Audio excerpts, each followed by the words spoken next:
કેમ છો મિત્રો? મજામાં ને?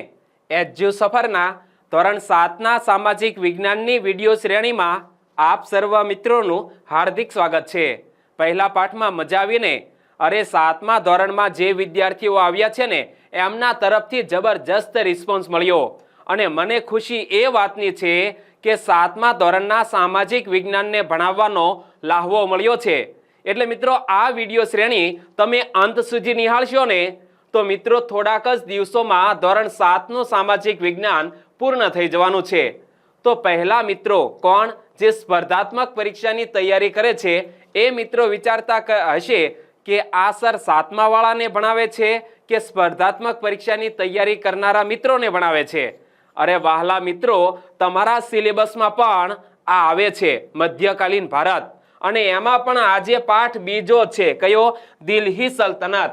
અને દિલ્હી સલ્તનત ભણવી હોય ને તો મિત્રો મધ્યકાલીન ભારતની અંદર જે દિલ્હીના તખ્તા ઉપર, દિલ્હીની ગાદી ઉપર જે શાસકો આવ્યા ને એ ભણી લઈએ એટલે 1-2 માર્ક્સ પરીક્ષામાં મળી જાય। અને એમાં પણ મારું સ્પષ્ટપણે માનવું છે કે આ પાઠ છે ને એ મિત્રો જ્ઞાનનો ખજાનો છે। એટલી બધી ભરચક માહિતી આપી દીધી છે, એટલી બધી જ્ઞાનલક્ષી માહિતી આ પાઠમાં આપી છે કે વાત ન પૂછો। કારણ કે મને જો પ્રશ્ન કાઢવાનું કહે ને કે દિલ્હી સલ્તનત વાળા આ પાઠમાંથી વન લાઇનર પ્રશ્ન કાઢો, મિત્રો 125 પ્રશ્ન રોકડા તમને આપી દઉં, એટલો અગત્યનો આ પાઠ છે। તો આ વિડીયો તમે અંત સુધી નિહાળજો। વિડીયો ગમે તો લાઈક કરવાનું ન ભૂલતા। ચાલો શરૂઆત કરીએ આપણે દિલ્હી સલ્તનતની। તો ઈસવીસન 1206 થી ઈસવીસન 1526 દરમિયાન ઉત્તર ભારતના વિશાળ વિસ્તાર ઉપર શાસન કરનાર શાસકોને સુલતાન અને શાસનકાળને દિલ્હી સલ્તનત તરીકે ઓળખવામાં આવે છે। સામાન્ય રીતે દિલ્હી સલ્તનત એટલે દિલ્હીની આસપાસનો વિસ્તાર આવે। મિત્રો ભારતના નકશામાં તમે જોશો ને તો દિલ્હી તમને દેખાશે, અને આ દિલ્હી સલ્તનતનો શાસનકાળ ક્યારથી શરૂ થાય છે તો યાદ રાખજો 1206 થી 1526 આ મધ્યકાલીન ભારત છે। અને એ સમયગાળા દરમિયાન દિલ્હીની ગાદી ઉપર કોણ કોણ શાસકો આવ્યા? એમાં એક મહિલા સુલતાન પણ આવી હતી અને ઇલ્તુત્મિશની દીકરી હતી। એનું નામ જો તમને ખ્યાલ હોય ને તો નીચે કમેન્ટ બોક્સમાં લખજો। આગળ વાત કરવાના છીએ, ચિંતા ન કરતા। જે વિદ્યાર્થીઓ 7મામાં આવ્યા છે એને એમ થશે કે સરે સીધો પ્રશ્ન જ પૂછી દીધો, હજુ તો ખ્યાલ પણ નથી, ચિંતા ન કરતા જવાબ મળી જશે। તો ઈસવીસન 1206 થી ઈસવીસન 1526 દરમિયાન ઉત્તર ભારતના વિશાળ વિસ્તાર ઉપર શાસન કરનાર શાસકોને સુલતાન અને શાસનકાળને દિલ્હી સલ્તનત તરીકે ઓળખવામાં આવે છે। મિત્રો અહીં સુલતાન અને સલ્તનત આ બંને વચ્ચે શું તફાવત છે? યાદ એ રાખવાનું છે કે શાસન કરનાર જે શાસક છે, રાજા છે, એને સુલતાન કહેવામાં આવે છે અને શાસનકાળને દિલ્હી સલ્તનત તરીકે ઓળખવામાં આવે છે। અને આ શાસકો મૂળભૂત રીતે તુર્ક અને અફઘાન મૂળના હતા। મિત્રો દિલ્હીના તખ્તા ઉપર જે શાસકો આવ્યા ને એ આપણા ભારતીય મૂળના નહોતા। ક્યાંના હતા? તુર્ક અને અફઘાનિસ્તાનના હતા। અને 350 વર્ષ દરમિયાન દિલ્હી સલ્તનતમાં કુલ 5 વંશોએ સત્તા ભોગવી। અને આ 5 વંશોમાં કયા કયા વંશો આવ્યા એ મિત્રો સિક્વન્સમાં યાદ રાખવા જોઈએ, ક્રમિક રીતે યાદ રાખવા જોઈએ।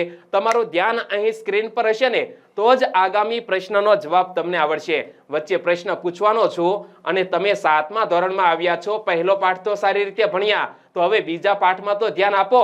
મેં તમને શરૂઆતમાં જ કહ્યું કે દિલ્હી સલ્તનત એટલો અગત્યનો પાઠ છે કે ન પૂછો વાત। ત્યાં સુધી કે NMMS ની પરીક્ષાથી લઈને UPSC ની પરીક્ષા સુધીના પ્રશ્નો મિત્રો આ દિલ્હી સલ્તનતમાંથી નીકળે છે। તો યાદ રાખજો, ગુલામ વંશ, અહીં જુઓ, ગુલામ વંશ, ખિલજી વંશ, તુગલક વંશ, સૈયદ વંશ અને લોધી વંશ મિત્રો આ દિલ્હીના તખ્તા ઉપર આવ્યા હતા। આ પાંચેય વંશોને ક્રમિક રીતે યાદ રાખજો। સૌ પ્રથમ ગુલામ, ત્યાર પછી ખિલજી, ત્યાર પછી તુગલક, સૈયદ અને લોધી વંશ। યાદ રાખી લીધું? ફરી એકવાર જોઈ લો કે આ શાસકો મૂળભૂત રીતે તુર્ક અને અફઘાન મૂળના હતા। 350 વર્ષ દરમિયાન દિલ્હી સલ્તનતમાં કુલ 5 વંશોએ સત્તા ભોગવી। એમાં સૌ પ્રથમ ગુલામ વંશ, ત્યાર પછી ખલજી વંશ, ખલજી પણ લખેલું છે હશે કેટલીક જગ્યાએ ખિલજી લખેલું છે, પરંતુ કરેક્શન કરી લેવાનું, ખિલજી હોય તો પણ ભલે અને ખલજી હોય તો પણ ભલે, બંને સાચું બનશે। ઓકે, તો ગુલામ વંશ, ખલજી વંશ, તુગલક, સૈયદ અને લોધી। ચાલો મારી સાથે બોલો જોઈએ, ગુલામ, ખલજી, તુગલક, સૈયદ અને લોધી. રેડી? ચાલો જવાબ આપો. દિલ્હી સલ્તનતના શાસકોના સમયગાળની દ્રષ્ટિએ સાચો ક્રમ જણાવો. લ્યો, આપણે જે પાકું કર્યું એમાંથી જ પ્રશ્ન બન્યો કે દિલ્હી સલ્તનતના શાસકોના સમયકાળની દ્રષ્ટિએ સાચો ક્રમ જણાવો. તો સૌથી પહેલા આવે છે ગુલામ વંશ. ગુલામ વંશ ક્યાં છે? પહેલા આ રહ્યો, 3 જગ્યાએ છે. ગુલામ વંશ પછી ખલજી વંશ. ખલજી વંશ અહીં પણ છે. હજુ પણ આગળ વધીએ. ખલજી વંશ પછી કયો આવ્યો? તો તુગલક વંશ. તો તુગલક ક્યાં છે? આ રહ્યો. હવે એક જ જવાબ વધ્યો. તુગલક પછી સૈયદ અને છેલ્લે આવ્યો તો લોધી વંશ. જવાબ બની ગયો ને? તો યાદ રાખજો કે દિલ્હી સલ્તનતના શાસકોના સમયકાળની દ્રષ્ટિએ સાચો ક્રમ છે ગુલામ, ખલજી, તુગલક, સૈયદ અને લોધી વંશ.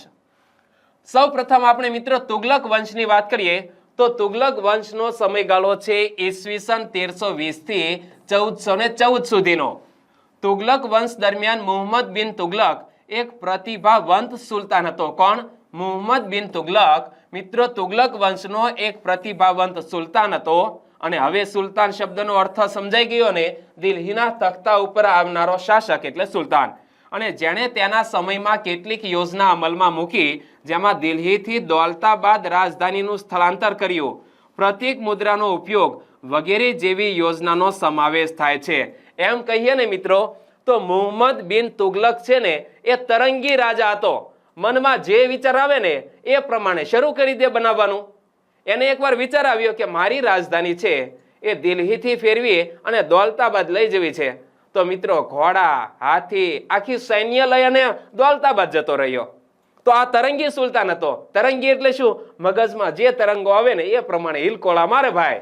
તો આ છે તુગલકી તરંગી રાજા. તો તુગલક વંશ દરમિયાન મુહમ્મદ બિન તુગલક એક પ્રતિભાવંત સુલતાન હતો, જેણે તેના સમયમાં કેટલીક યોજનાઓ અમલમાં મૂકી, જેમાં દિલ્હીથી દૌલતાબાદ રાજધાનીનું સ્થળાંતર, પ્રતીક મુદ્રાનો ઉપયોગ વગેરે જેવી યોજનાનો સમાવેશ થાય છે. પરંતુ મોટા ભાગની યોજનાઓમાં વ્યાવહારિકતાનો અભાવ તેમજ તબક્કાવાર અને આયોજનબદ્ધ અમલીકરણના અભાવના કારણે નિષ્ફળ ગઈ. તેથી ઇતિહાસમાં આ યોજનાઓ તરંગી યોજનાઓ તરીકે સ્થાન પામી હતી. મેં તમને શરૂઆતમાં કહ્યું કે આ વ્યક્તિ જે યોજના અમલમાં મૂકતો હતો એમાં વ્યાવહારિકતાનો અભાવ હતો, તેમજ તબક્કાવાર અને આયોજનબદ્ધ અમલીકરણના અભાવના કારણે આ યોજનાઓ નિષ્ફળ ગઈ અને ઇતિહાસમાં આ યોજનાઓ તરંગી યોજનાઓ તરીકે સ્થાન પામી. મુહમ્મદ બિન તુગલકના સમયમાં આફ્રિકન મુસાફર ઇબ્ન બતુતા ભારતની મુલાકાતે આવેલો. મિત્રો આ યાદ રાખજો, ઇબ્ન બતુતા બોલવાની મજા આવે, બોલો જોઈએ. ઇબ્ન બતુતા એક મુસાફર હતો. ક્યાંનો? આફ્રિકાનો મુસાફર હતો. અને કોના શાસનકાળ દરમિયાન ભારતના પ્રવાસે આવ્યો હતો? આવો પ્રશ્ન પૂછાય તો અરે ઓલો તરંગી શાસક મુહમ્મદ બિન તુગલક જ્યારે દિલ્હીના તખ્તા ઉપર હતો, દિલ્હીની ગાદીએ બેઠો હતો, ત્યારે એક આફ્રિકન મુસાફર ભારતની મુલાકાતે આવ્યો, જેનું નામ છે ઇબ્ન બતુતા. બોલી લીધું ને? ઓકે, જવાબ આપો. કયા શાસકની યોજનાઓ ઇતિહાસમાં તરંગી યોજનાઓ તરીકે સ્થાન પામી? તરંગી યોજનાઓ તો તરંગી રાજા. કોણ? મુહમ્મદ બિન તુગલક. જવાબ આવે ઓપ્શન બી. કુતબુદ્દીન ઐબકના સમયમાં દિલ્હીમાં કુવ્વત ઉલ ઇસ્લામ નામની મસ્જિદનું નિર્માણ થયું. મિત્રો આ એક વાક્યમાંથી તમે કેટલા પ્રશ્ન બનાવી શકો? 1 કે 2? 3? કયા કયા? પહેલો પ્રશ્ન હું કહું, કુવ્વત ઉલ ઇસ્લામ મસ્જિદ કયા શહેરમાં આવેલી છે? દિલ્હીમાં. એક પ્રશ્ન થયો. કુતબુદ્દીન ઐબકના સમયમાં દિલ્હીમાં કઈ મસ્જિદ બાંધવામાં આવી હતી? કુવ્વત ઉલ ઇસ્લામ મસ્જિદ. અને ત્રીજો પ્રશ્ન, કુતબુદ્દીન ઐબકે દિલ્હીમાં બંધાવેલ મસ્જિદનું નામ શું હતું? કુવ્વત ઉલ ઇસ્લામ. 3 પ્રશ્નો બને. અને ઐબકે બંધાવેલ બીજી મહત્વની ઇમારત એટલે કુતુબ મિનાર. આ યાદ રાખવાનું છે, કારણ કે કુતુબ મિનારમાં લગભગ 3 જેટલા શાસકો ફરી ગયા છે. જીર્ણોદ્ધાર કરવામાં તો બીજા શાસકો આવ્યા હતા, પરંતુ સૌ પ્રથમ કુતુબ મિનારનું બાંધકામ શરૂ કરાવ્યું હતું કુતબુદ્દીન ઐબકે. 1 માળ સુધી કુતુબ મિનાર બંધાયો, આ ભાઈ ઉકલી ગયા. ત્યાર પછી મરતા મરતા કહેતા ગયા કે જમાઈ રાજા, તમે આ મારી ઇમારત રહીને એને પૂરી કરાવરાવજો. ઇલ્તુત્મિશ એનો જમાઈ. હા સસુરજી, તમે કહો છો એમ. અને ત્યાર પછી કોને? ઇલ્તુત્મિશે કુતુબ મિનારના 3 માળ બંધાવ્યા. 4 માળ થયા, પરંતુ કુતુબ મિનાર 5 માળનો છે. આગળ 1 માળ કોને બંધાવ્યો હતો એનો જવાબ તમારે નીચે કમેન્ટ બોક્સમાં આપવાનો છે. તો યાદ રાખજો, કુતબુદ્દીન ઐબકે બંધાવેલ બીજી મહત્વની ઇમારત એટલે કુતુબ મિનાર.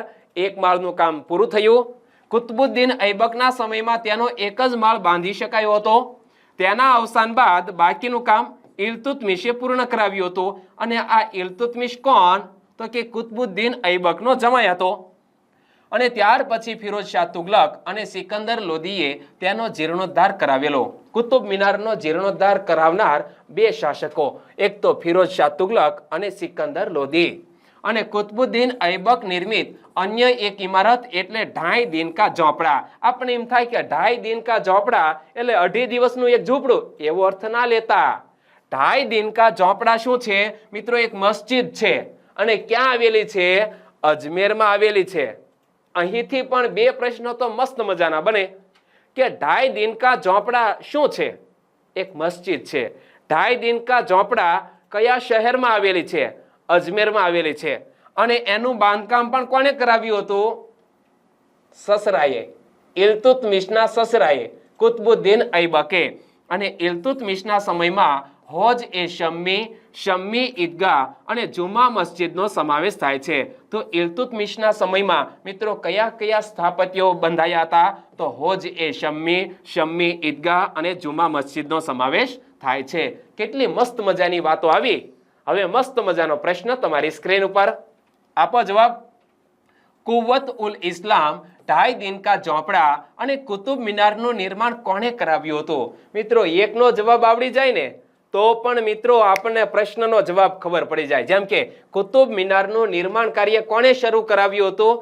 કુતુબુદ્દીન ઐબકે શરૂ કરાવ્યું હતું. તો આ વાલીડો ક્યાં છે? આ રહ્યો. ઓપ્શન ડી જવાબ આવે. કુતબુદ્દીન ઐબકે કુવ્વત ઉલ ઇસ્લામ 2.5 દિન કા ઝોપડા ક્યાં આવેલી છે? 2.5 દિન કા ઝોપડા મસ્જિદ અજમેરમાં આવેલી છે. કુવ્વત ઉલ ઇસ્લામ મસ્જિદ ક્યાં આવેલી છે?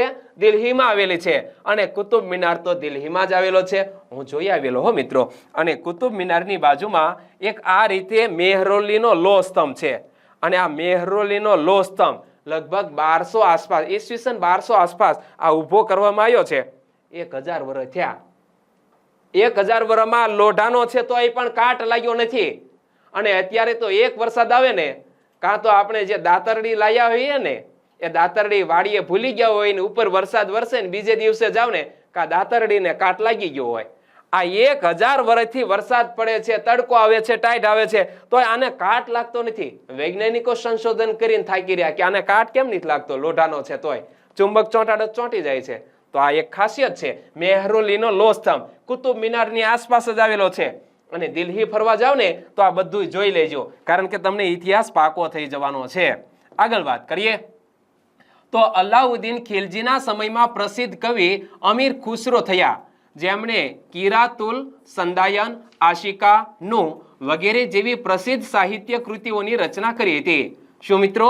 અલાઉદ્દીન ખિલજી એના એક પ્રસિદ્ધ દરબારી કવિ, એનું નામ છે અમીર ખુસરો. ખુસરો યાદ રહી જશે ને? યાર યાદ તો રહી જ જાય ને, કારણ કે રામાપીરનું આખ્યાન રમતા હોય એક પાત્રો યાદ હોય છે કે નથી યાદ? બધા યાદ હોય છે કે ક્યારે મોહમ્મદ બેગડો આવશે ને આ આવશે ને તે. મોહમ્મદ બેગડો નહીં, જોધાણાનો બાદશાહ આવે કા રામાપીરના આખ્યાનમાં. જોધાણાનો બાદશાહ આવશે ને દિલ્હીનો સુલતાન એમાં પણ આવે છે. તો એ બધા શાસકો તમને યાદ રહી જાય છે રામાપીરના આખ્યાનમાં. તો એમ જ સમજી લો ને કે આ સલ્તનત કાળનું આખ્યાન છે. સમજાઈ ગયું? તો અલાઉદ્દીન ખિલજીના સમયમાં એક પ્રસિદ્ધ કવિરાજ થઈ ગયા. હેલો મારો સાંભળો, આ મુસ્લિમ કવિ છે. એટલે મિત્રો આ કવિ એ આ રીતનો હેલો ના લલકારે, આ તો શાયરી લલકારે. અમીર ખુસરો થઈ ગયા અને તેમણે કેટલાક પુસ્તકો પણ લખેલા. કિરાતુલ સંદાયન, આશિકા, નું વગેરે જેવી પ્રસિદ્ધ સાહિત્ય કૃતિઓની રચના કોને કરી હતી? કવિ અમીર ખુસરોએ કરી હતી. લ્યો જવાબ આપો. ઓલી 3 સાહિત્ય કૃતિના નામ મેં વાંચ્યા, ધ્યાન હતું ને? તો હવે જવાબ આપો કે નીચેનામાંથી કઈ કૃતિ અમીર ખુસરોની નથી? 3 તો હતી પણ એક નથી. કઈ નથી? એક તો જો નું શબ્દ આવ્યો તો, કિરાતુલ સદાયન પણ આવ્યો, આશિકા આવ્યો તો, આવ્યો તો હા. આ બાબરનામા કોકની કૃતિ છે. એનો જવાબ તમારે નીચે કમેન્ટ બોક્સમાં લખવાનો છે કે બાબરનામા કોણે લખી હતી, હુમાયુનામા પણ કોણે લખી હતી, એ પણ યાદ રાખવાનું તમારે. અને બધું હું નહીં કહું, કારણ કે મારે તમને કંઈક લેશન તો આપવું પડે ને, તો આ તમારું લેશન છે. યાદ રાખજો, કઈ કૃતિ અમીર ખુસરોની નથી, બાબરનામા અમીર ખુસરોની સાહિત્ય કૃતિ નથી. અને જો પાઠ ભણવાની મોજ આવી ગઈ હોય ને તો વાટ નહીં જોવાની, આ વિડીયો લાઈક કરી દેવાનું અને એજ્યુ સફરની યુટ્યુબ ચેનલને મિત્રો સબસ્ક્રાઇબ કરી દેવાની. એટલે ધોરણ 7 ના જે પણ વિડીયો આવશે ને એની નોટિફિકેશન તમને મળી જશે અને તમારે પછી મિત્રો આખો વિડીયો જોઈ જ લેવાનો છે. હવે વાત કરીએ ગુલામ વંશની. ગુલામ વંશનો શાસનકાળ છે ઈસવીસન 1206 થી લઈને 1290, એટલે કે લગભગ 85-86 વર્ષ સુધી આ ગુલામ વંશ દિલ્હીના તખ્તા ઉપર રહ્યો, દિલ્હીની ગાદી ઉપર રહ્યો. ઈસવીસન 1192 માં તરાઈના બીજા યુદ્ધમાં શિહાબુદ્દીન ગોરીએ પૃથ્વીરાજ ચૌહાણની સામે નિર્ણાયક વિજય મેળવી દિલ્હીમાં સલ્તનતની સત્તાનો પાયો નાખ્યો હતો. મિત્રો, તરાઈના યુદ્ધ થયા, તરાઈનું યુદ્ધ, આમ તો તરાઈનું મેદાન આવેલું છે ને આ મેદાનમાં યુદ્ધ થયા એટલે કે તરાઈના મેદાનનું યુદ્ધ. અને પ્રથમ યુદ્ધ થયું 1191 માં. પૃથ્વીરાજ ચૌહાણ અને શિહાબુદ્દીન ગોરી સામ સામે મિત્રો ઝીકાઝીકી બોલી, પરંતુ પહેલા યુદ્ધની અંદર પૃથ્વીરાજ ત્રીજો જીતી ગયો. પહેલા જ વિડીયોમાં વાત કરી હતી, યાદ છે ને? અને ત્યાર પછી મિત્રો 1192 ની અંદર વળી પાછી બીજી યુદ્ધમાં ઝીકાઝીકી બોલી, પરંતુ પૃથ્વીરાજ ત્રીજો હારી ગયો અને દિલ્હીની ગાદી ઉપર આવી ગયો શિહાબુદ્દીન ગોરી. અને મુહમ્મદ ગોરીના ગુલામ કુતબુદ્દીન ઐબક એ મામલુક વંશનો હતો. આ યાદ રાખવાનું, કુતબુદ્દીન ઐબક કયા વંશનો હતો? મામલુક વંશનો હતો. ઈસવીસન 1210 માં પોલો રમત રમતા ઘોડા ઉપરથી પડી જવાના કારણે કુતબુદ્દીન ઐબકનું મૃત્યુ થયું હતું. લ્યો, બિચારો હાવ કામ વગરનો ગયો. શું કરતો હતો? ઘોડા ઉપરથી પોલોની રમત રમતો હતો. પોલોની રમતમાં આવે શું તો કે ઘોડા ઉપર એક હાથે ઘોડા તબડક તબડક દોડાવવાનો, હાથમાં એક મોટી લાકડી હોય અને આમ દડો પડ્યો હોય, દોડાવતા આવી રીતે આમ નમી અને એ લાકડીની મદદથી દડાને ફટકારવાનો. આ ભાઈ દડો ફટકારવા ગયા નમીન, કા પોતે જ દડી ગયા, જમીન ઉપર પડ્યા, ખાબક્યા મરી ગયા. તો કુતબુદ્દીન ઐબકનું અવસાન કેવી રીતે થયું હતું? ઈસવીસન 1210 માં પોલોની રમત રમતા ઘોડા પરથી પડી જવાના કારણે કુતબુદ્દીન ઐબકનું નિધન થયું હતું, મૃત્યુ થયું હતું. એક બીજો પણ શાસક આવશે, એ મિત્રો પોતે એક પુસ્તકાલય મકાન બનાવેલું, એમાં દાદરો થોડોક આમ કરાળ છે, તે ભાઈ પગથિયું ચૂકી ગયા અને દાદરા ઉપરથી લથડી જવાથી મિત્રો નીચે ખબક્યા અને મૃત્યુ પામ્યા. તો સીડી પર મરી જવાથી, સીડી ઉપરથી પડી જવાથી પણ એક સુલતાનનું નિધન થયું હતું. એ તે દિલ્હીનો રાજા જ હતો, આ દિલ્હીનો રાજા જ હતો. ઓકે, યાદ રાખી લેજો કે મુહમ્મદ ગોરીના ગુલામ કુતબુદ્દીન ઐબક મામલુક વંશનો હતો. આનું અવસાન કેવી રીતે થયું? ઈસવીસન 1210 માં પોલો રમત રમતા ઘોડા ઉપરથી પડી જવાના કારણે કુતબુદ્દીન ઐબકનું મૃત્યુ થયું હતું. અને કુતબુદ્દીન ઐબકના અવસાન બાદ ત્યાંનો ગુલામ અને જમાઈ ઇલ્તુત્મિશ ગાદી આવ્યો હતો. યાદ રાખજો, કુતબુદ્દીન ઐબકનો એક ગુલામ હતો, નામ હતું ઇલ્તુત્મિશ, અને એને પાછળથી જમાઈ બનાવ્યો હતો. એ ગાદી ઉપર આવે છે અને તેને સલ્તનત સત્તાને સર્વોપરી બનાવવા ચેહલગાન એટલે કે 4 ગાનની સ્થાપના કરી. એટલે કે 40 તુર્ક અમીરોના દળની રચના કરી અને રાજધાનીનું સ્થળાંતર લાહોરથી દિલ્હી કર્યું હતું. આ પરીક્ષામાં પ્રશ્ન પૂછાય કે કયા શાસકે લાહોરથી દિલ્હી પોતાની રાજધાની સ્થળાંતરિત કરી હતી, ફેરવી હતી? તો યાદ રાખવાનું છે ઇલ્તુત્મિશ. ખૂબ જ અગત્યની માહિતી છે, વાંચી લઈએ કે તેણે સલ્તનત સત્તાને સર્વોપરી બનાવવા ચેહલગાન એટલે કે 4 ગાનની સ્થાપના કરી. એટલે કે 40 તુર્ક અમીરોના દળની રચના કરી અને રાજધાનીનું સ્થળાંતર લાહોરથી દિલ્હી કર્યું. ઇલ્તુત્મિશને ગુલામ વંશનો સાચો સ્થાપક માનવામાં આવે છે. પરીક્ષા માટે પ્રશ્ન બને કે કયા રાજાને ગુલામ વંશનો સાચો સ્થાપક માનવામાં આવે છે, અથવા તો કયા સુલતાનને ગુલામ વંશનો સાચો સ્થાપક માનવામાં આવે છે? તો ઇલ્તુત્મિશને. અને પોતાનો એક પણ પુત્રને સુલતાન બનાવવા યોગ્ય ન સમજતા ઇલ્તુત્મિશે પોતાની કાબિલ પુત્રી રજિયાને પોતાની ઉત્તરાધિકારી જાહેર કરી હતી. મિત્રો, ઇલ્તુત્મિશને થાય છે કેવું કે દીકરા તો હોય છે, પણ દીકરા કેવા ખબર છે? અવેડાના ડાટા કાઢે એવા. એકને રાજા બનાવવા જેવો નતો. ઇલ્તુત્મિશે વિચાર કર્યો કે આ એકાદા દીકરાને જો ગાદીએ બેહારીશ ને તો આ બધી સત્તા ઊંધી વાળશે, આવાને રાજા બનાવાય નહીં, આવાને સુલતાન ના બનાવાય. એમ કરતા મારી ઓલી નાની દીકરી છે ને રજિયા, એ ડાય છે, એને કેવી રીતે શાસન ચલાવવું ને એ ખબર પડે છે. એટલે ઇલ્તુત્મિશે આ એક નવો ચીલો પાડ્યો. પોતાની દીકરી રજિયા સુલતાનને દિલ્હીની ગાદી ઉપર બેસાડી. તો પરીક્ષા માટે પ્રશ્ન બની ગયો કે દિલ્હીના તખ્તા ઉપર બેસનારી પ્રથમ મુસ્લિમ મહિલા શાસક કોણ હતી? રજિયા સુલતાન. તો પોતાની એક પણ પુત્રને સુલતાન બનાવવા યોગ્ય ન સમજતા ઇલ્તુત્મિશે પોતાની કાબિલ પુત્રી રજિયાને પોતાની ઉત્તરાધિકારી જાહેર કરી. જવાબ આપો. ઇલ્તુત્મિશે પોતાના રાજ્યના ઉત્તરાધિકારી તરીકે કોને જાહેર કર્યા હતા? ઉત્તરાધિકારી કોને બનાવ્યા? ઓકે, વાહ ભાઈ વાહ, રજિયા સુલતાન. Option D.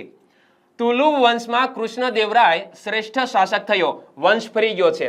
હવે આવે છે મિત્રો તુલુવ વંશ, અને તુલુવ વંશમાં એક શ્રેષ્ઠ શાસક થઈ ગયો, નામ એનું કૃષ્ણદેવરાય, જે માત્ર તુલુવ વંશનો જ નહીં સમગ્ર વિજયનગર સામ્રાજ્યનો સર્વશ્રેષ્ઠ શાસક સાબિત થયો.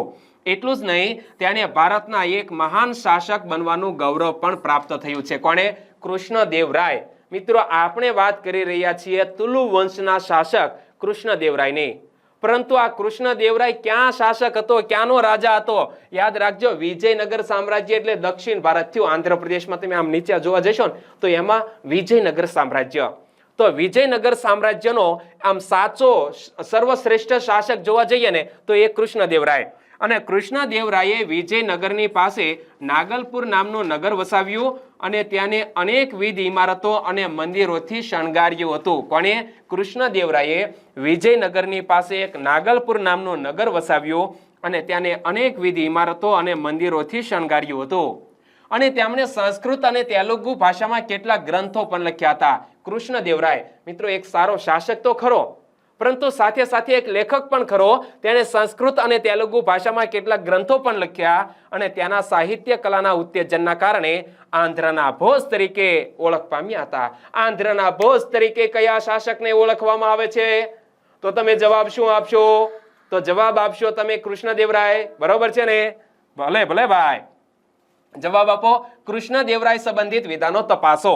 4 વિધાન આપેલા છે અને આ 4માંથી ઉપરોક્તમાંથી કયું વિધાન સાચું છે ને એ તમારે શોધી કાઢવાનું છે. ચારેય વિધાન સાચા નથી હો, 2 જ વિધાન સાચા છે. એ કયા વિધાન સાચા છે ને તમારે પકડવાનું છે. કૃષ્ણદેવરાયના સંદર્ભમાં વિચારો કે કૃષ્ણદેવરાય તુલુવ વંશનો સૌથી શ્રેષ્ઠ શાસક હતો. સાચું કે ખોટું? પહેલું વિધાન બિલકુલ સાચું છે. કૃષ્ણદેવરાય તુલુવ વંશનો સૌથી શ્રેષ્ઠ શાસક હતો. કૃષ્ણદેવરાય પોતે વિદ્વાન હોવાથી ગોલકોંડાના ભોજ તરીકે ઓળખાય છે. ના ભાઈ ના, ગોલકોંડાનો ભોજ ક્યાં કીધો? આંધ્રના ભોજ તરીકે ઓળખાય છે. આ વિધાન ખોટું થઈ ગયું. કૃષ્ણદેવરાય સંસ્કૃત અને તમિલ ભાષામાં કેટલાક ગ્રંથો લખ્યા હતા. મિત્રો, અહીં પણ સંસ્કૃત અને તમિલ ભાષા નહોતું આવ્યું. સંસ્કૃત અને તેલુગુ ભાષામાં કેટલાક ગ્રંથો લખ્યા છે. અહીં તમિલ કરી અને ગડબડ ગોટાળો કરી દીધો છે. આ વિધાન ખોટું બની જાય છે. કૃષ્ણદેવરાયે વિજયનગરની પાસે નાગલપુર નામનું એક નગર વસાવ્યું હતું. ત્યાર પછી એની અંદર મંદિરો બનાવી અને આ નગરને શણગાર્યું હતું. આ વિધાન પણ સાચું થઈ ગયું. તો જુઓ જોઈએ કયા કયા વિધાન સાચા છે. 1 અને 4 ક્યાં જવાબ છે? અહીંયા. વાહ ભાઈ વાહ, ઓપ્શન સી. આગળ વાત આવે છે સૈયદ વંશ અને લોધી વંશની. તો મિત્રો, સૈયદ વંશનો શાસનકાળ છે ઈસવીસન 1414 થી ઈસવીસન 1451 સુધી. અને સૈયદ વંશ પછી લોધી વંશની સ્થાપના થાય છે ઈસવીસન 1451માં અને તેઓ દિલ્હીની ગાદી ઉપર રહે છે 1526 સુધી. તુગલક વંશના શાસનના અંત બાદ ખિઝર ખાએ સૈયદ વંશની સ્થાપના કરી હતી. હવે એક એક લીટીમાંથી પ્રશ્ન બનતો જશે. જેમ કે સૈયદ વંશની સ્થાપના કોણે કરી હતી? ખિઝર ખાએ. અને સૈયદ વંશ બાદ બહલોલ લોધીએ લોધી વંશની સ્થાપના કરી હતી. લોધી વંશની સ્થાપના કોણે કરી? બહલોલ લોધીએ. અને બહલોલ લોધી સલ્તનતનો પ્રથમ અફઘાન શાસક પણ હતો. હવે 3 પ્રશ્ન ફટાફટ હું બોલી જાઉં છું. સૈયદ વંશની સ્થાપના કોણે કરી? ખિઝર ખાએ. લોધી વંશની સ્થાપના કોણે કરી? બહલોલ લોધીએ. અને દિલ્હીની ગાદી ઉપર આવનાર પ્રથમ અફઘાન શાસક કોણ હતો? બહલોલ લોધી હતો. અને લોધી વંશનો અંતિમ બાદશાહ ઇબ્રાહિમ લોધી હતો. દિલ્હીના તખ્તા ઉપર મિત્રો લોધી વંશની સ્થાપના કરનાર કોણ? તો બહલોલ લોધી. પરંતુ લોધી વંશનો અંતિમ બાદશાહ કોણ? તો ઇબ્રાહિમ લોધી. અને ઈસવીસન 1526માં બાબર સામે પાણીપતના પ્રથમ યુદ્ધમાં તેનો પરાજય થયો અને સલ્તનત યુગનો અંત આવ્યો અને મુગલ શાસનની શરૂઆત થઈ. મિત્રો, સલ્તનત યુગનો અંત આવે છે 1526માં, કારણ કે બાબર અને ઇબ્રાહિમ લોધી વચ્ચે ટક્કર થાય છે. અને આ યુદ્ધ એટલે કયું યુદ્ધ? પાણીપતનું પ્રથમ યુદ્ધ.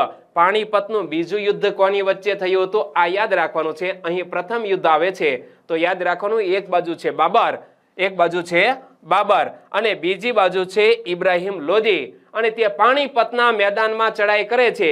પાણીપત એટલે પાણી નહીં હો, પાણીપત નામ છે, બાકી તો મેદાન હતું યુદ્ધ કરે એવું. ત્યાં ચડાઈ થાય છે. બાબર અને ઇબ્રાહિમ લોધી વચ્ચે ઝીકાઝીકી બોલે છે અને બાબર જીતી જાય છે. કારણ કે મિત્રો આ તોપનો ઉપયોગ કરતો હતો. શું? તોપનો ઉપયોગ કરનાર આ એક શાસક હતો. અને પછી દિલ્હીના તખ્તા ઉપર આવે છે મુગલ શાસન અને પ્રથમ વ્યક્તિ આવે છે બાબર. જવાબ આપો. દિલ્હી સલ્તનતના વંશ અને સમયગાળાનું યોગ્ય જોડકું જોડો. તો મિત્રો હવે યાદ એ રાખવાનું છે કે સૌ પ્રથમ ગુલામ વંશ આવે છે. ગુલામ વંશ આવે તો એ સૌ પ્રથમ આવે તો એ જોવાનું છે કે અહીં સાલવારીમાં સૌથી પહેલા વર્ષ કયું છે? તો કે સાલવારીમાં પ્રથમ વર્ષ છે 1206 અને 1206 થી 1290 એમાં સૌ પ્રથમ આવે છે ગુલામ વંશ. તો એક સામે એ આવે, એક સામે એ આવતું હોય એવું જોડકું અહીંયા એક જ છે. અહીંયા સી છે, અહીંયા ડી છે, અહીંયા બી છે. લ્યો, જવાબ તો બની ગયો કે ગુલામ વંશનો સમયગાળો છે ઈસવીસન 1206 થી 1290. ત્યાર પછી ખલજી વંશ. ખલજી વંશ બે સામે ડી આવે છે તો બે સામે ડી એટલે કે 1290 થી 1320 સુધી કયો આવે છે? ખલજી વંશ આવે છે. તો હાલો, બે સુધીનું કામ થઈ ગયું. ત્રણ સામે આવે છે બી, ત્રીજા સામે બી એટલે કે અહીં 1320 હતા તો 1320 થી 1414 સુધી આવે છે મિત્રો તુગલક વંશ. રેડી? ત્યાર પછી ચાર સામે ઈ, ચાર સામે ઈ એટલે કે 1414 અહીં પૂર્ણ થયા તો ઈસવીસન 1414 થી 1451 સુધી મિત્રો આવે છે સૈયદ વંશ. અને છેલ્લે પાંચ સામે સી, લોધી વંશ. છેલ્લે ઇબ્રાહિમ લોધી, એની વાત તો આપણે કરીશ, તે 1451 થી 1526. તો જવાબ આવડી ગયો. અઘરો હતો ને, પરંતુ એક ઝાટકે મિત્રો તમને આ સોલ્યુશન આવડી ગયું હશે. આગળ વાત કરીએ તો મિત્રો સલ્તનત કાળમાં એક તો કેન્દ્રીય શાસન ચાલતું હતું અને બીજી બાજુ પ્રાંતીય શાસન પણ હતું. તો સુલતાન પછી મંત્રીમંડળ મુખ્ય હતું. સુલતાનનો પ્રધાનમંત્રી વજીર કહેવાતો, જે વહીવટી તંત્રનો વડો હતો. યાદ રાખજો, વજીર તરીકે કોને ઓળખવામાં આવતો હતો? તો સલ્તનત કાળમાં જે વહીવટી તંત્રનો વડો હતો તેને વજીર કહેવામાં આવતો હતો. પ્રાંતીય શાસનની વાત કરીએ તો સલ્તનત કાળમાં પ્રાંતને જાગીરમાં વહેંચવામાં આવતું, જેને ઇકતા કહેવામાં આવતું. ઇકતાનો વડો ઇક્તેદાર કે મુક્તિ કહેવાતો હતો. ફરી એકવાર જોઈ લઈએ. કેન્દ્રીય શાસન, સુલતાન પછી મંત્રીમંડળ મુખ્ય હતું. સુલતાનનો પ્રધાનમંત્રી વજીર કહેવાતો, જે વહીવટી તંત્રનો વડો હતો. પ્રાંતીય શાસનમાં તો કે સલ્તનત કાળમાં પ્રાંતને જાગીરમાં વહેંચવામાં આવતું, જેને ઇકતા કહેવામાં આવતું. અને ઇકતાનો વડો ઇક્તેદાર કે મુક્તિ કહેવાતો હતો. અને ત્યાંનું કાર્ય જમીન મહેસૂલ એકત્ર કરવાનું અને સુલતાનને જરૂર પડે ત્યારે લશ્કરી મદદ કરવાનું હતું. કોનું મિત્રો? આ જે જાગીરદાર હતો અને આ જાગીરને ઇકતા કહેવામાં આવતું હતું અને ઇકતાનો વડો ઇક્તેદાર કહેવાતો કે મુક્તિ કહેવાતો. તો ઇક્તેદારનું કાર્ય શું હતું? ત્યાંનું કાર્ય જમીન મહેસૂલ એકત્ર કરવાનું અને સુલતાનને જરૂર પડે ત્યારે લશ્કરી મદદ કરવાનું રહેતું. અને સ્થાનિક શાસનની વાત કરીએ તો પ્રાંત પછીના એકમને જિલ્લા અને તાલુકામાં વહેંચવામાં આવતા, જેવી રીતે અત્યારે છે તેમ. કે પ્રાંત એટલે સમજી લો કે ગુજરાત રાજ્ય, ગુજરાત એક પ્રાંત, એના જિલ્લા, એના તાલુકા. તો એવી રીતે મિત્ર સલ્તનત કાળમાં કંઈક શાસન વ્યવસ્થા હતી, પ્રશાસન વ્યવસ્થા હતી, જેને અનુક્રમે શીખ અને પરગણા કહેવામાં આવતા હતા. મિત્રો આ અનુક્રમે શબ્દ આવે ને એટલે યાદ એ રાખવાનું કે જો પહેલા જિલ્લો આવે ને તો જિલ્લાને શીખ કહેવામાં આવતો અને તાલુકો એને પરગણા કહેવામાં આવતો હતો. અને ગામનો વહીવટ મુખી કે મુકદમ કરતો તેને પરવારી અને કારકુન મદદ કરતા હતા. અત્યારે મિત્રો ગ્રામ પંચાયતની અંદર સરપંચ છે, તલાટી કમ મંત્રી છે, તો એ વખતે પણ ગામનો વહીવટ મુખી કે મુકદમ કરતો હતો અને તેને પરવારી અને કારકુન મદદ કરતા હતા. ફરી એકવાર જોઈ લઈએ કે મિત્રો સ્થાનિક પ્રશાસનમાં પ્રાંત પછીના એકમને જિલ્લા અને તાલુકામાં વહેંચવામાં આવતા, જેને અનુક્રમે શીખ અને પરગણા કહેવામાં આવતા. તો હવે તમારે એક એવું સરનામું બનાવવાનું છે. એક તો તમારે લખવાનું છે કે ગામ, બરોબર. ગામ પછી તમારો શીખ કયો છે અને તમારું પરગણા કયું છે. તો હવે આ રીતે તમે સરનામું બનાવો તો મિત્રો ટપાલીના હાથમાં ટપાલ જાય તો એ શું વિચારે? આ શીખ એટલે તો રાજકોટ, લે. શીખ એટલે જિલ્લો, પરગણા એટલે તાલુકો, અને ગામ એટલે તો ગામ હોવાનું જ તે. પરંતુ આ રીતે સરનામું લખી અને ટપાલીને હેરાન કરતા નહીં. પ્રશ્નનો જવાબ આપો. દિલ્હી સલ્તનતના શાસકોનું રાજ્ય વ્યવસ્થાનું કયું વિધાન સાચું નથી? મિત્રો, કયું વિધાન સાચું નથી એ તપાસવાનું છે. તો પહેલું વિધાન વાંચીએ. કેન્દ્રીય શાસનમાં સુલતાનનો પ્રધાનમંત્રીને હાકેમ કહેવાય છે. આ વિધાન ખોટું થઈ ગયું, કારણ કે હાકેમ નહીં, શું કહેવાય છે? વજીર કહેવાય છે. તો આ વિધાન સાચું બને, પરંતુ અહીં હાકેમ છે એટલે વિધાન ખોટું થઈ ગયું. પ્રાંતને જાગીરમાં વહેંચવામાં આવતું, જેને મુક્તિ કહેવાતું. મિત્રો, પ્રાંતને જાગીરમાં વહેંચવામાં આવતું, જેને એકતા કહેવાતું, મુક્તિ કહેવાતું નહીં. પરંતુ એકતાનો જે વહીવટ સંભાળે ને એ વ્યક્તિને મુક્તિ કહેવાય. તો આ વિધાન પણ ખોટું થઈ ગયું. પ્રાંત પછીના એકમને જિલ્લા અને તાલુકામાં વહેંચવામાં આવતા, જે અનુક્રમે પરગણા અને શીખ કહેવાતા. તો મિત્રો, હમણાં મેં ટપાલનું સરનામું કઈ રીતે લખવું એ સમજાવ્યું. એમાં જિલ્લા ને શીખ કહેવાય. અનુક્રમે શબ્દ આવે ને, અનુક્રમે શબ્દ આવે એટલે પહેલા સાથે પહેલું અને બીજા સામે બીજું આવે. તો જિલ્લાને પરગણા થોડું કહેવાય, આ વિધાન પણ ખોટું થઈ ગયું. તાલુકાને શીખ થોડું કહેવાય, આ પણ ખોટું થઈ ગયું. આડું અવળું શબ્દ થઈ ગયા છે, આ વિધાન ખોટું છે. ગામનો વહીવટ પરવારી કે કારકુન કરતા, જેને મુખી અને મુકદમ મદદ કરતા હતા. આ પણ વિધાન ખોટું છે, કારણ કે મેં વાંચ્યું હતું કે ગામનો વહીવટ મુખી કે મુકદમ કરતો, તેને પરવારી અને કારકુન મદદ કરતા. મિત્રો, યાદ રાખજો, પરવારી અને કારકુન મદદ કરતા આ વ્યક્તિ તો વહીવટ સંભાળતા. આ વિધાન ખોટું થઈ ગયું. આપણને પૂછ્યું છે કે આ ચારેય વિધાન હતા, એમાંથી કયા વિધાન સાચા છે? ઉપરોક્ત તમામ સાચા છે? ના, ઉપરોક્ત એક પણ વિધાન સાચું નથી. જવાબ શું બનશે? Option D. આગળ વાત કરીએ. 9મો પ્રશ્ન. વંશ અને તેના સ્થાપકનું જોડકું જોડો. એટલે કે કયો વંશ અને એની સ્થાપના કરનાર કોણ? તો સૌ પ્રથમ તમે જુઓ, જે યાદ આવે ને એ પહેલા તમારે જોઈ લેવાનું. ખલજી વંશ. ખલજી વંશ કોની સાથે જોડવું? ઇલ્તુત્મિશ યાદ છે? ઇલ્તુત્મિશ. ગુલામ વંશ ખબર છે ને? કુતબુદ્દીન ઐબકનો જમાઈ, ગુલામ વંશનો સાચો સ્થાપક. તો ગુલામ વંશ સામે 4 સામે એ છે. હવે 4 સામે એ હોય એ તમે શોધી કાઢો. 4 સામે એ. હા, અહીં 4 સામે સી છે. તો જવાબ તો મળી ગયો, પણ તોય તે એકનું કરેક્શન કરી લેવી કે 1 સામે બી. એટલે કે ખલજી વંશનો સ્થાપક હતો જલાલુદ્દીન ખલજી. ખલજી મળી જાય છે. પ્રાસ બેહારો તો પણ યાદ આવી જાય. તો પહેલો તો સાચું. 2 સામે ઈ. લોધી વંશનો સ્થાપક બહલોલ લોધી. 3 સામે સી. તુગલક વંશનો સ્થાપક. તુગલક વંશનો સ્થાપક કોણ છે? 3 સામે સી છે, ગિયાસુદ્દીન તુગલક. 3 સામે સી. 4 સામે એ. ગુલામ વંશનો સ્થાપક ઇલ્તુત્મિશ. અને 5 સામે ડી. તો સૈયદ વંશનો સ્થાપક છે ખિઝર ખાં. તો આપણો જવાબ શું આવશે? ઓપ્શન ડી જવાબ આવશે. આગળ વાત કરીએ મિત્રો બહમની રાજ્યની. તો તુગલક વંશના સમયમાં જ દખ્ખણમાં જફર ખાને ઈસવીસન 1347માં બહમની રાજ્યની સ્થાપના કરી હતી. યાદ રાખજો, બહમની રાજ્યની સ્થાપના 1347માં કોને કરી હતી? જફર ખાને. જફર ખાને અલ્લાઉદ્દીન બહમન શાહ નામ ધારણ કરી નવા સ્વતંત્ર રાજ્યની રાજધાની ગુલમર્ગને બનાવી અને પોતાના રાજ્યમાં અનેક પ્રદેશો જોડ્યા હતા. બહમની સામ્રાજ્યમાં અહમદ શાહ અને મુહમ્મદ શાહ ત્રીજાનું શાસન નોંધપાત્ર છે. અહમદ શાહે ગુલમર્ગથી રાજધાની બીડર ખસેડી અને બીડરમાં અનેક ઇમારતો બંધાવી. અને મુહમ્મદ શાહ ત્રીજાનો વજીર મહમૂદ ગવા હતો. તેણે સક્ષમ વહીવટી તંત્રની રચના કરી અને મુહમ્મદ શાહ ત્રીજાના સમયમાં બહમની સત્તા મજબૂત બનાવી હતી. ફરી એકવાર જોઈ લઈએ. બહમનીનું રાજ્ય તુગલક વંશના સમયમાં જ દખ્ખણમાં જફર ખાને ઈસવીસન 1347માં બહમની રાજ્યની સ્થાપના કરી. જફર ખાને અલાઉદ્દીન બહમન શાહ નામ ધારણ કરી નવા સ્વતંત્ર રાજ્યની રાજધાની ગુલમર્ગને બનાવી અને પોતાના રાજ્યમાં અનેક પ્રદેશો જોડ્યા. બહમની સામ્રાજ્યમાં અહમદ શાહ અને મુહમ્મદ શાહ ત્રીજાનું શાસન નોંધપાત્ર. અહમદ શાહે ગુલમર્ગથી રાજધાની બીડર ખસેડી અને બીડરમાં અનેક ઇમારતો પણ બંધાવી. મુહમ્મદ શાહ ત્રીજાનો વજીર મહંમદ ગવા હતો અને તેણે સક્ષમ વહીવટી તંત્રની રચના કરી અને મુહમ્મદ શાહ ત્રીજાના સમયમાં બહમની સત્તા મજબૂત બનાવી હતી. પરંતુ ત્યારબાદ મહમૂદ શાહ બહમની બીજાના સમયમાં રાજ્યની તમામ સત્તા તેના વજીર કાસિમ બરીદના હાથમાં આવી અને ત્યાંના સમયમાં જ બહમની સામ્રાજ્યનો અંત આવ્યો હતો. ચાલો જવાબ આપો. બહમની રાજ્ય સાથે સંબંધિત કયું વિધાન સાચું છે? વાંચો.